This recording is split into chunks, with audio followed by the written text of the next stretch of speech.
to look at today is to pick up where we left off on Tuesday,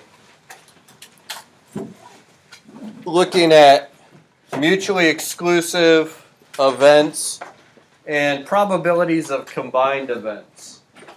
Okay, here we have three sets of numbers. And I want to use these three sets in this Venn diagram to help us really understand mutually exclusive even better, and then also to kind of transition to looking at probabilities of combined events. Also, we're going to look at a bit of notation that you guys will need to be familiar with to make sure that you understand. All right, so our three sets of numbers are the prime numbers less than 20, so we'll call this set P. All right, we have the multiples of 8, all right, so we'll call this set E.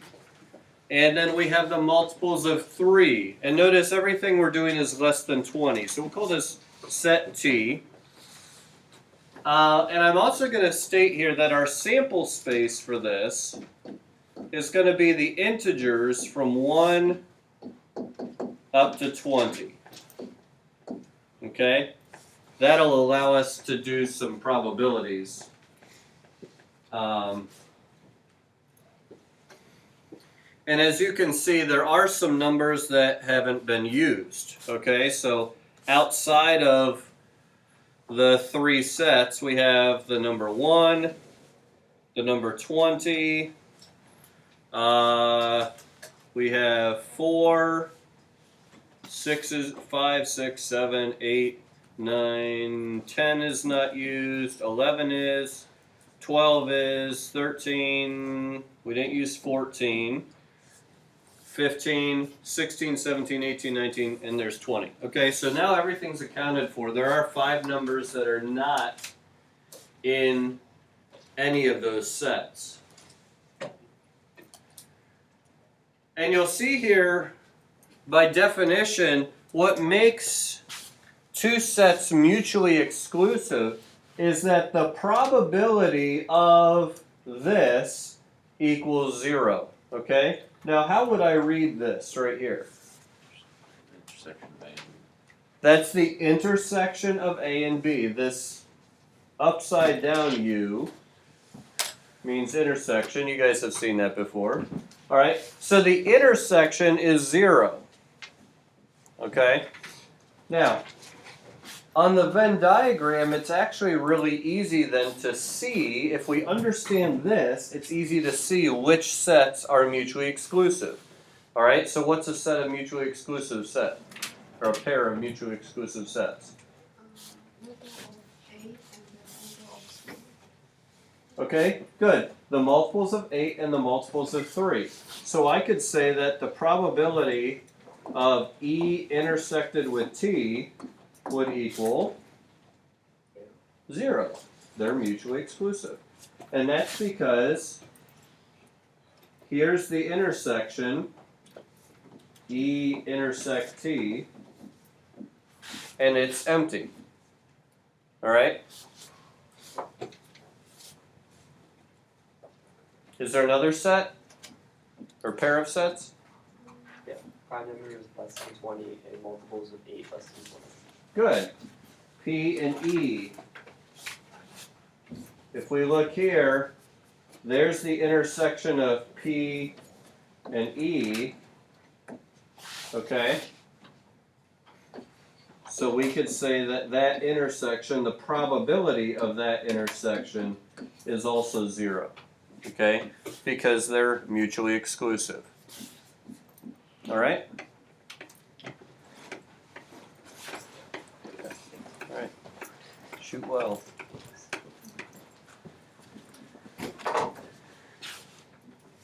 All right. So, what if we have two events occurring together? Okay? We're specifically going to look here at the probability of one event or another happening. Okay? Now, when you hear that word or, we're not going to be talking about intersections anymore. We're going to be talking about unions. okay, union. So here we have the probability of the union of two events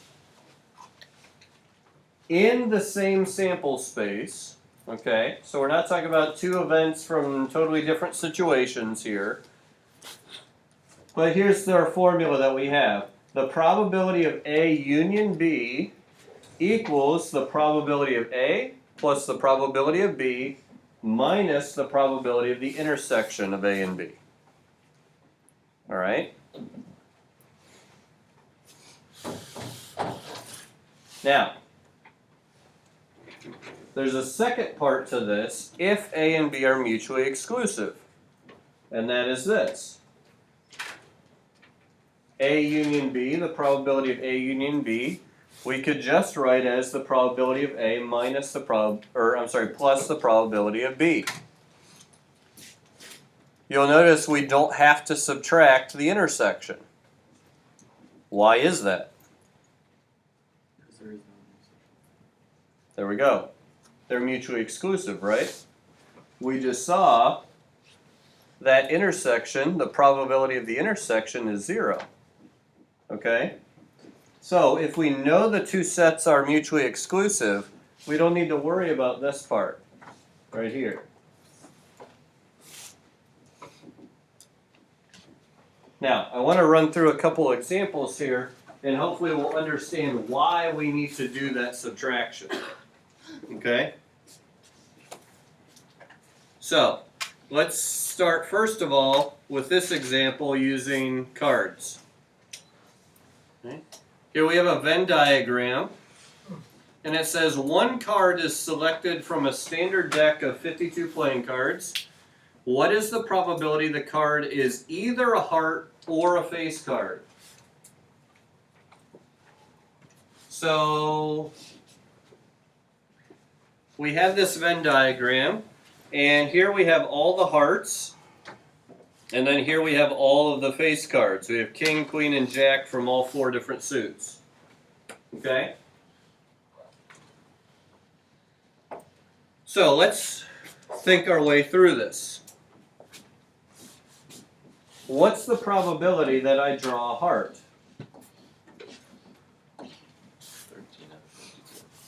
13 out of 52. Okay? There's 13 hearts in the full deck. Okay? So that reduces to 1/4.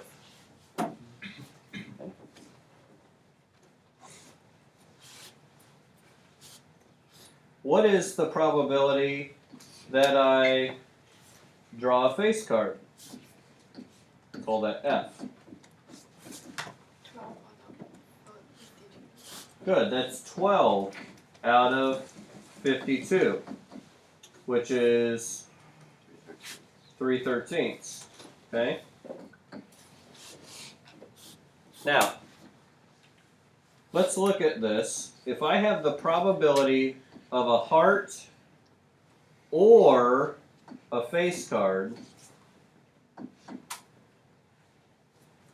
you can see from the Venn diagram these aren't mutually exclusive, but I want to see our answer or see the problem if we treated them like they were mutually exclusive, and hopefully you guys can then see why we need to use this formula.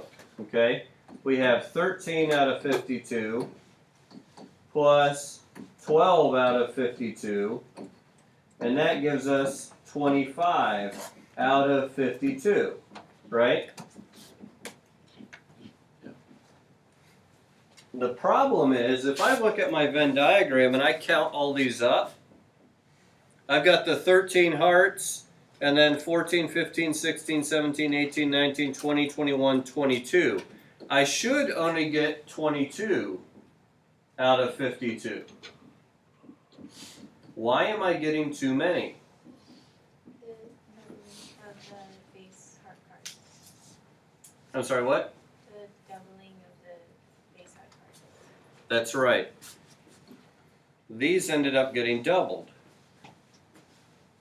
The stuff in the intersection gets counted twice if all we do is add these together. Okay? So, that's why we need to subtract the probability that something is in the intersection, in this case 3 out of 52, because that keeps us from counting the same thing twice. Okay? Can't you just like count it once? Or What? Can't you just count it once? If you have the Venn diagram, yeah, you actually wouldn't have to bother with all of this necessarily. You could just count them up like we did. We counted up 22 things. We know there's 52 total. And there's our answer, okay? And then reduce it to 1126. The reason why we learned this rule is because we're not always going to have that Venn diagram. And we'll actually deal with situations that are too big to realistically make a Venn diagram for. Okay? But that's a good comment, because if you already have it, do whatever is simplest. All right? Do whatever is simplest. Just count them up if you see them all there. Okay?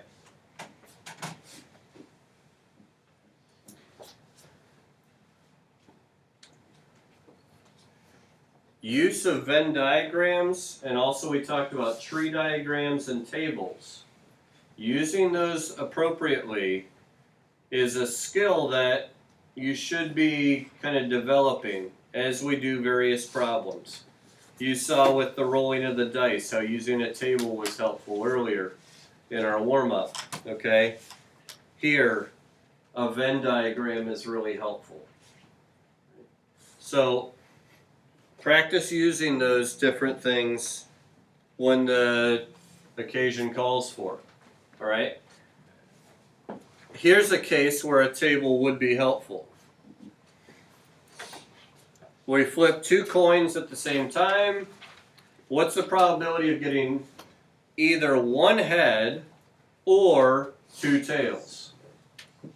Okay? So, with our first die, we could get a tail or a head. Our second die, we could get a tail or a head. You can make yourself a little table, kind of like a Punnett square in biology. All right? And see what your results are going to be. We could get 2 tails. We could get a tail and a head. We could get a head and a tail. Or we could get 2 heads. All right? Notice it doesn't matter which order we get them in, because we're flipping both coins at the same time. All right? We don't care about order here. So, what's the probability of getting 1 head? 1/2. All right, 2 out of 4, 1/2. What's the probability of getting 2 tails? Yes. Okay, 1/4. So, are these mutually exclusive? Is it possible to get 1 head and 2 tails? No. Alright, so these are mutually exclusive.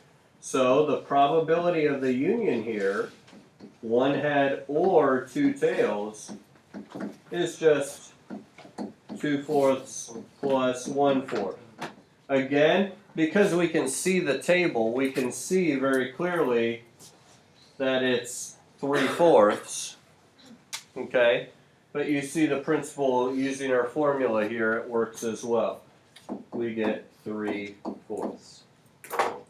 Okay? Couldn't you just done it right there?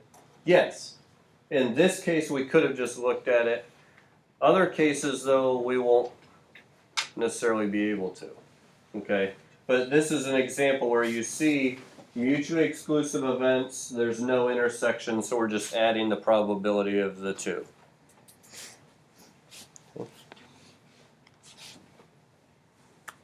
Any questions so far?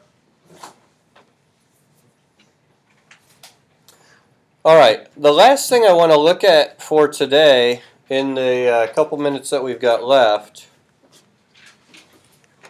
Let's see which clock is actually right.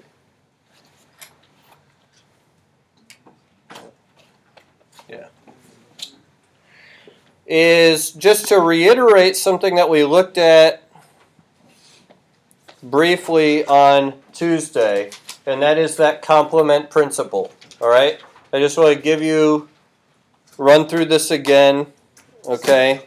Since a sample space contains all of the possible events in an experiment, the probabilities of each occurring have to total 100%. We already know that. The probability of something happening is 100%. Okay? If A is one of the events, then notice the notation, A prime is the notation we can use for the complement. And it means every event that is not A. All right? Now, in our situation, there might be multiple things that are not A, but we need to combine all of those to consider the complement. All right? And the probability of a complement, we mentioned on Tuesday, this part we did mention, is 1 minus the probability of A. When is this particularly useful? When did we say?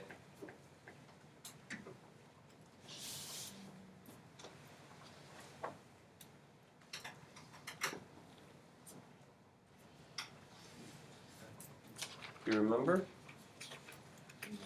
It was in the context of the putting the paychecks in the envelopes. Yeah. Remember what part B was? It means at least one. There we go. We had that part B was, what was the probability of getting at least one of them correct? When you have a range like that, it's really helpful to use this because in that case, we would have had to find the probability of getting 1, 2, 3, 4, or all 5 correct and add those up. Or, using the complement, we could find the probability of not getting any correct and just subtract it from 1. Okay? Here are some other kinds of examples here.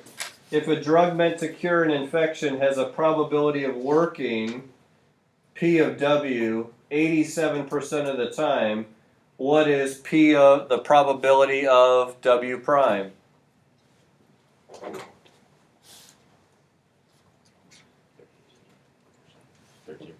13%. Okay?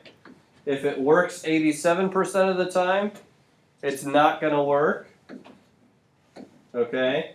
13% of the time. Alright? Kind of a simple concept. What's the probability of rolling 2 dice and getting a sum of at least 4? Here's that at least problem. Okay? Again, if we made the table,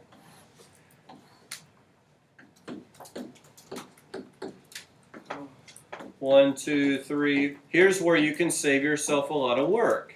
I don't have to fill in all the work because what would the complement, if I'm getting the probability that the sum is greater than or equal to 4, what would the complement of the sum being greater than or equal to 4 be?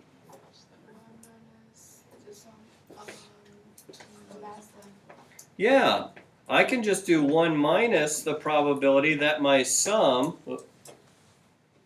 probability that the sum is less than 4. So when I'm filling out the table, I can go 2, 3, that one's going to be a 4, so I don't want it. Here's 1 and 2 is a 3, 1 and 3 is a 4, I don't want that. 2 and 2 is a 4, I don't want that. So I know all of that's going to be greater than 4 as well. I don't need to bother filling in the rest of the table. How many of the sums are less than 4? 3. Okay, so I can just do 1 minus 3 out of 36. And that gives me 33 out of 36, which is 11/12. Okay? See how much time we saved thinking in terms of the complement, because we didn't have to mess with the whole rest of the table, okay? We didn't have to approach the problem directly. It's kind of an indirect approach to save us time, okay?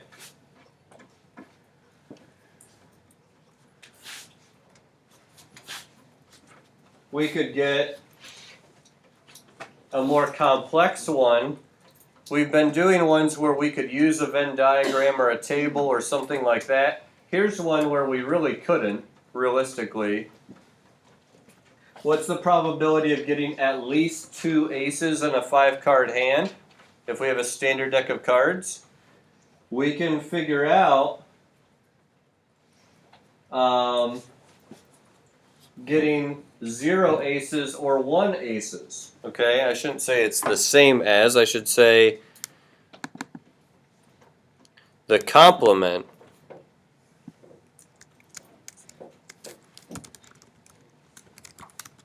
is getting 0 aces or 1 ace. Okay, so if I want the probability of getting of my aces, okay, greater than or equal to 2, I could figure out exactly 2, exactly 3, and exactly 4 and add them together, right? Or I could do 1 minus the probability of having less than 2 aces. Now you might say, well, that really doesn't, I still have to find multiple things, right? Because I have to figure out the probability of getting no aces, and I have to figure out the probability of getting 1 ace. Right? And I have to add those together. Alright, because those are mutually exclusive, and really, what I'm doing here is no aces union 1 ace. Alright? But there I'm only calculating 2 things and subtracting it from 1. Here I would have to calculate 3 different things. So it's kind of up to you on that one. That's one where it might save you a little bit of time, so you can pick which way you want to go. Alright? The problems are posted online. Those we will look at tomorrow. Alright? I will be checking to make sure that you have them done. Alright? So please have them done for tomorrow.